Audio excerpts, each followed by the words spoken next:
எம்ஜிஆர் அவர்கள் அமர்ந்திருக்க எல்லோரும் பின்னால் நிற்பது போன்ற பல போட்டோக்களை பார்த்திருக்கிறோம்.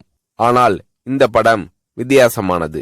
எம்ஜிஆர் அவர்கள் நியமித்த பல புதிய அமைச்சர்கள் சென்னை ராஜ்பவனில் பதவி பிரமாணம் செய்து கொண்ட பின்பு பொறுப்பேற்க கோட்டைக்கு வந்தனர்.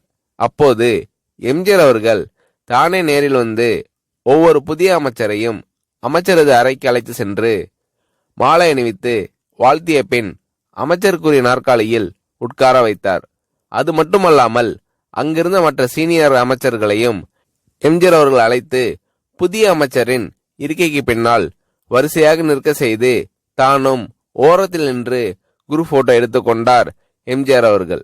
எம்ஜிஆர் அவர்களின் இந்த செயல் குடும்பத்தில் சகோதரனிடம் ஒரு மூத்தண்ணன் காட்டும் பாச உணர்வை பிரதிபலிக்கிறது.